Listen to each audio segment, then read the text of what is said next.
until kickoff, 9 days until the Florida game. So, what do we need to talk about today? Well, how about the uniforms? We'll get to that in just a second. The powder blue uniforms, the first look at them has occurred, so just stick around for that.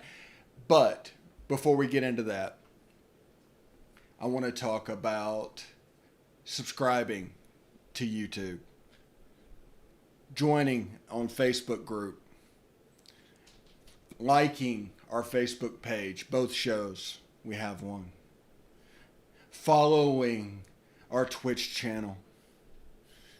If you prefer audio only, we're available on Apple Podcasts, Spotify, and we just added Stitcher. So that's pretty cool. So you can follow it there. If you want to be notified about our live streams, we're available on Discord. Basically, we're closing in on like 15 platforms that we're available on. We have a Positively Ole Miss subreddit. We have a Positively Ole Miss Slack channel. It's pretty cool. If you have a tip or anything, you just want to let us know, you can email us at positivelyolemmiss@gmail.com. We have an email address for that too. Kind of a tip line. So, those uniforms. Man, that's fantastic. I didn't think I could get more excited, and then we just led with those uniforms. I thought we were going to do it for Alabama. I mean, those uniforms have long been rumored to be available. But the reality is, they probably ordered them 2 years ago after the Jalen Jones pick got released that caused such a stir. But it's fantastic. And why is it fantastic? See all the reaction from the kids and the coaches and the staff on Twitter. I mean, that's the deal. This is a recruiting play. Now, this is supposed to be fun for the fan base, but at its core, this is a recruiting play.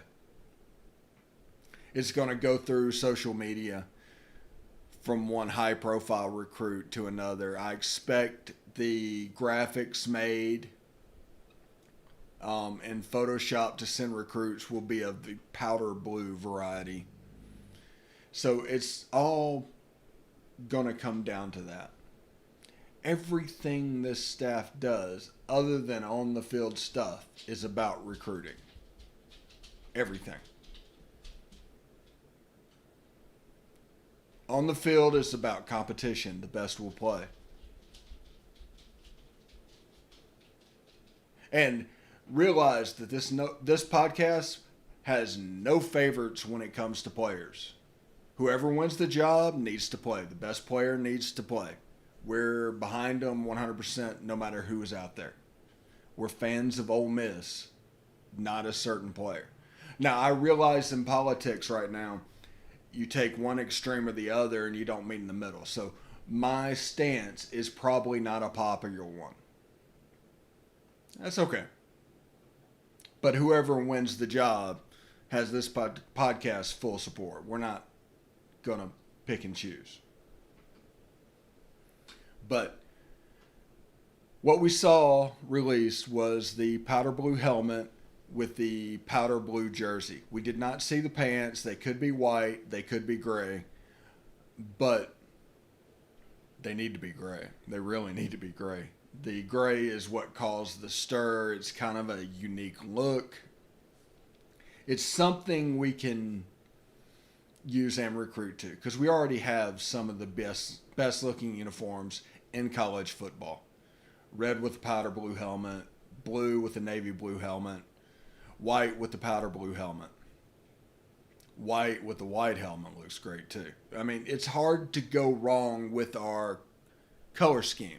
And when I say that, I don't just mean cardinal red and navy blue or yellow blue. But it's actually navy blue because yellow blue is royal blue. It looks more like Kentucky. But we have a lot to play with.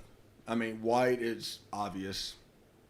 Powder blue is fantastic, which happened in the Vaught era because of a mistake in making an order. We were supposed to have navy blue helmets that matched, and they sent robin's egg blue. And since they needed the helmets, they wore it, and it became our tradition. So the gray pants. But people need to, when it comes to this, they need to realize that just because something new shows up, it's not replacing what's old. We get that you are militantly opposed to change. We get that. We understand that. But the powder blue uniform is an addition, not a replacement. It's an addition, not a replacement.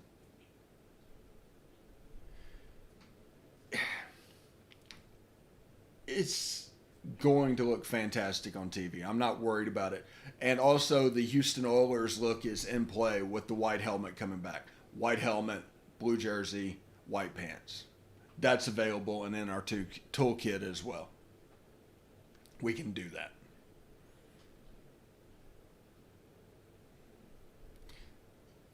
I hate to ask the question, do we have powder blue pants? Are they going monochromatic? Do they have navy blue pants? I have on good authority, by the way, that we had white pants with navy blue stripes that we never wore. Not once. That was straight from Michael Thompson, who was part of the branding initiative that happened with Hugh Freeze then. So just because you're not seeing it doesn't mean it's not here. That's important to realize.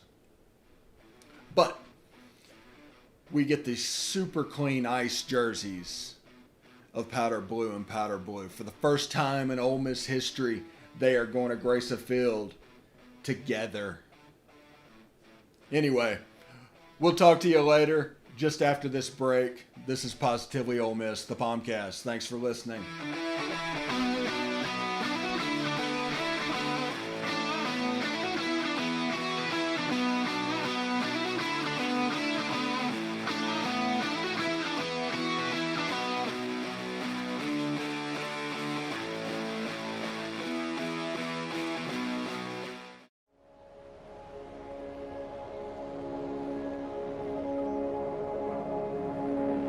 Only 10% of us get enough daily exercise.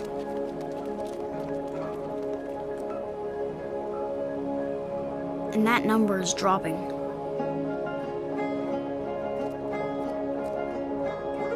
Nearly 30% of us are overweight or obese.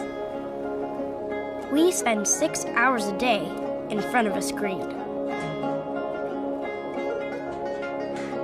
As a result, we now have a shorter life expectancy than our parents. But give us the right start in sports, and we'll never stop. Learn how at active4life.ca. Hey, this is Stephen Willis from Positively Ole Miss. We're almost done with this break. We'll be back with good information quite soon. The military has been in every generation of my family, and so has VA. It wasn't easy for my dad after Vietnam, but VA helped him and my mom get the home they'd always wanted. My grandpa's been coming to VA since World War II. They even helped him lay to rest one of his battle buddies from Normandy. And me, I followed in their footsteps and served with pride. And now that I'm out of the military, the GI Bill's helping me with school. Every generation of my family has served, and VA has served us all.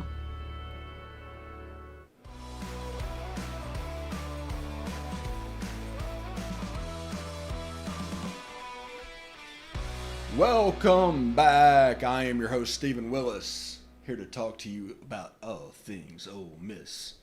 Coming at ya. Anyway, 9 days away from kickoff at Vaught Hemingway Stadium, Ole Miss will be wearing powder blue jerseys. We have not seen the pants. We'll have to wait for the uniform reveal for that. powder blue helmet as well. So, I want to talk to you a little bit about the quarterback battle and what that means. What I want is for you to take a middle ground approach to this battle. Don't treat it like we treat everything, which is extremes on both sides. Treat it down the middle. We are Ole Miss fans. We're not a player fan. People can have opinions about players, but opinions really do not matter. Everybody's allowed to have them, and you can say whatever you want. But remember that as we move forward towards the season, it just doesn't matter who takes the first snap at quarterback. It just doesn't. Now, I realize this is a big story because basically there's the Oxford echo chamber and there's the national media.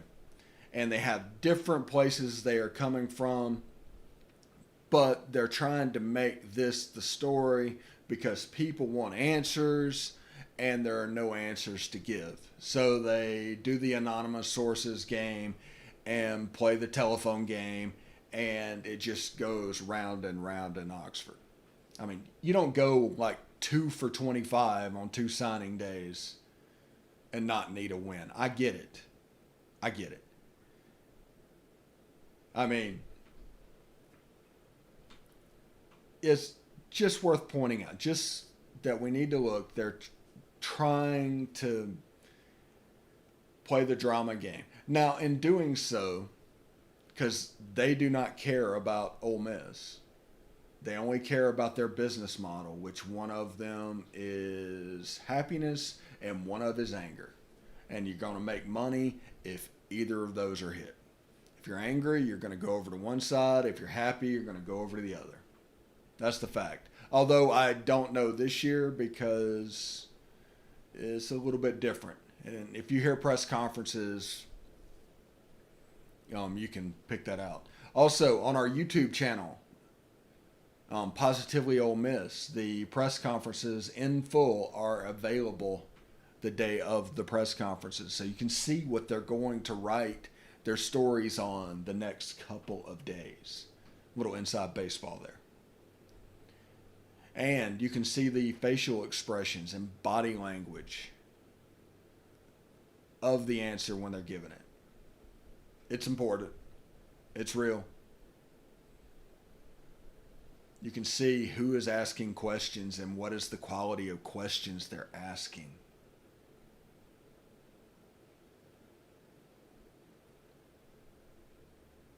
And what is the quality of questions they're asking.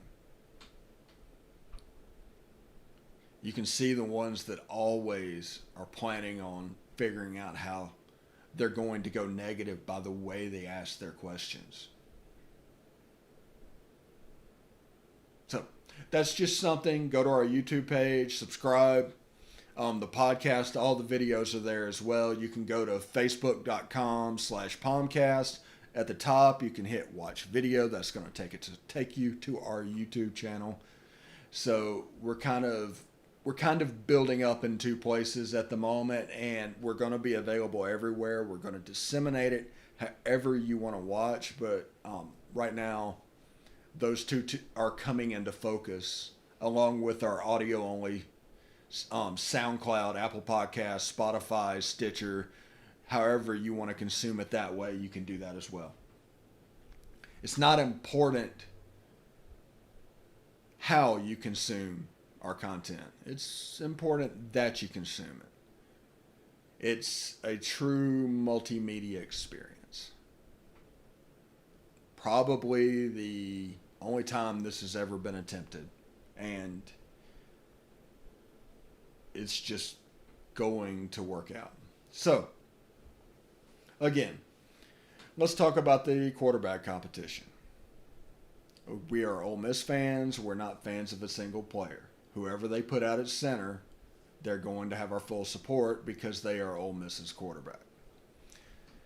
I am of this opinion. You either put on tape what you want to look like or winning now is the play. Those are the two plays that really Lane Kiffin has to look at. And what does that mean, you ask, Steve? What does that mean? Well, that means the 2017 offense at FAU was 67% run, plus you got counted for the pass for the flips and the jet sweeps. So they're probably closer to 72% run. Why is that important? Well, they had Devin Singletary and a load of running backs, which is by far our best room at the moment. So in that situation, now you can try to mix it a little bit.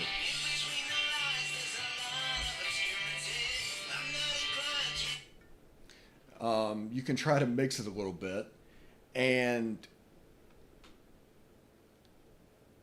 just kind of move forward with what's going on. You want to be, I don't know, you want to put on camera what you're going to look like on both sides of the ball. Now, you want to also put on camera wins. So it's going to come down to a balance between winning and projecting. Those are the two recruiting stances that Ole Miss can take. Now, if you take those stances, you can, if you take one stance and win, you're making the gamble that winning is the most important thing. Pulling out a 5-5 this season to show people that it works is the most important thing. More important than putting a 2-8 or 3-7 doing the other thing. That's what you're banking on in that scenario. Now, the other way is purely projection. You want to put 4 recruits on tape what your offense is going to look like and what your defense is going to look like. Now, defense is probably going to hit no matter what you do.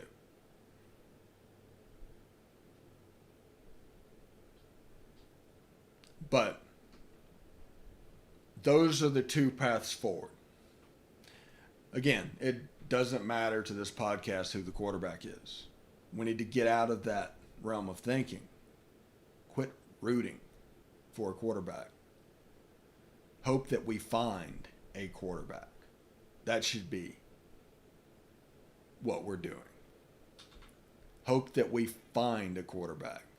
Not root for a quarterback. Hope that we find a quarterback. Because if we do, whoever's lining up at quarterback will produce. They will run the offense. And if you want to do second, that second is going to complicate, structure is going to accomplish that first. They're going to win games. Remember, and this is something going into the season that's probably very important. In 2017, Daniel Parr won the quarterback job. He was the passer. He threw a pretty ball. He lasted 3 games. Jason Driscoll, who was a lesser arm quarterback, not a great passer, kind of a runner, won the job and they won 10 games. There is something to say about that.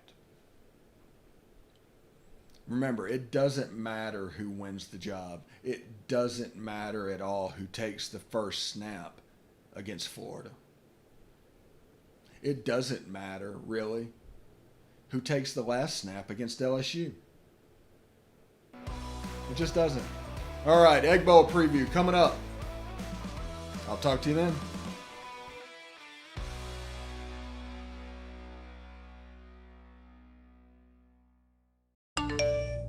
You want to answer that, don't you? I bet it's just killing you seeing the soft glow just inches away. Someone wants to tell you something or ask you something. Oh, come on, answer it already! Just so we're clear, that wasn't my fault. Next time, ignore your inner voice. Don't text and drive. A message from Florida's trusted choice independent insurance agents. Hey, this is Stephen Willis. I just want you to stick around a little longer. We're going to get back to the podcast right after these messages. Tonight, nearly 40,000 veterans across the country are homeless. These men and women have pledged to serve our nation, and now we must serve them. Landlords across the country have helped make significant progress in reducing veteran homelessness by making housing available, but there is more that we can do to bring our veterans home. Visit www.va.gov/homeless to see how you can get involved. And if you are a veteran and you are experiencing homelessness, please call 877-4AID-VET. Thank you. Welcome back to the POMcast. I am your host, Stephen Willis. It's Egg Bowl time. We're going to do an Egg Bowl preview. And in that preview, there's not a lot to say. I'm going to call Ole Miss to win this game by a touchdown or two, simply because this. Mississippi State is due for a system change, a massive system change. KJ Costello will help, but their best player is Kylan Hill. And in an offense that doesn't run the ball, that neutralizes your best player. A bunch of receivers known for not really making plays or dropping the ball. That's not good in an air raid. Now, we've done an air raid, just so you know, Mississippi State. We know it's a transformation. We know what it means, and we know what it looks like when it starts clicking, and it looks pretty good. You guys will like it a lot. But while it is being implemented, while it is being put in, it is a problem. Just understand that. It's going to take a year at least. Now, KJ Costello will help that. He absolutely will. If you didn't get him, you were looking at a potential 1 or 2 win season this year. That's the reality. But like at Washington State, where Mike Leach won 3 games, and he only won 6 games at Texas Tech, even before everybody knew about this air raid when it was bouncing around, so you could outscore people.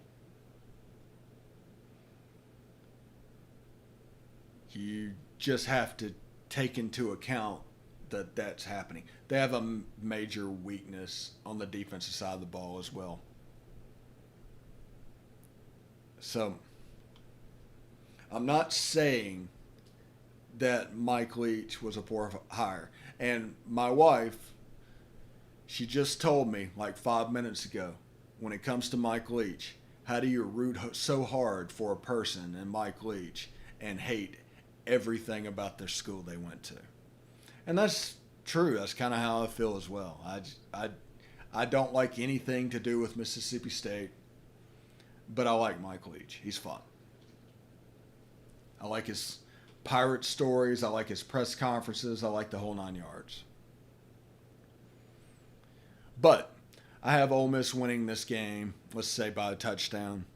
That puts Ole Miss at 5-4 going into Tiger Stadium and LSU, which I will talk about tomorrow. And if they are 5-4, that obviously means that I'm predicting a 5-5 season, potentially a 6-4 season.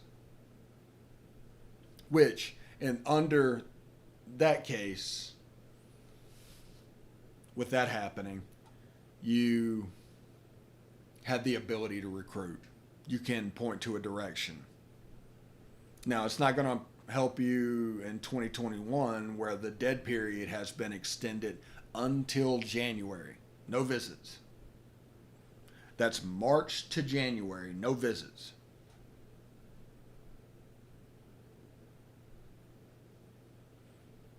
That doesn't help them. But you can point to something. You have play on the field you can point to. You have the W's to point to. It'll be just like 2012, where you didn't really make any hay in the SEC. You went 6-6. It doesn't matter. You won your last game to even be bowl eligible. The Piedmont Creek game. But that year allowed you to get the 2013 class, which allowed you to get the 2014 class, which allowed you to get the 2015 class. And then you won the Sugar Bowl. All this has been done in recent history at Ole Miss. It can be done again. In 2015 or 2016, they won the Sugar Bowl by blowing out Oklahoma State. That happened. That absolutely happened. And for people in my age range, which is about 45 years, that's the only Sugar Bowl Ole Miss has been to. So, keep that in mind as we go through this season. We hope this all works out. Everything is going to change because, as you saw, the Big Ten is coming back October 23rd, 24th, and the Pac-12's in discussions to come back. And basically, you're looking at a late fall season instead of a spring season. Although football in the spring could be fun, but that could be the Rock's coming out party. I don't know if he's going to come out for next year for the XFL. But you need to understand that. Also, Ole Miss just released their home team program. And that home team program allows a lot of second screen options, including pregame warm-ups, and there's a Spotify playlist, and there's a whole lot of stuff that is designed to mimic what the stadium looks like. So you probably need to follow that. That's going to be a good second screen opportunity. So I just wanted to tell you about that. For me, it's could be a third screen or potentially a fourth screen opportunity. That's just because I have a lot of TVs on game day. Because I love football. I do. Also, November 25th, college basketball comes back. Kermit Davis and the boys taking over the pavilion. This should be a pretty good team that has been put together through the recruiting cycle with Matthew Morrell and through the transfer market through Demencio Vaughn and Romello and such. So pay attention to what's going on there. This is something we can build for in the future. But right now, we are 9 days away from college football in Vaught-Hemingway Stadium. Capacity will only be at about 25%, but it's going to be so worth it because we're going to have football back. We are going to have football back. Didn't look like we were. We are. Anyway, we'll talk to you tomorrow. LSU preview. Have a great day.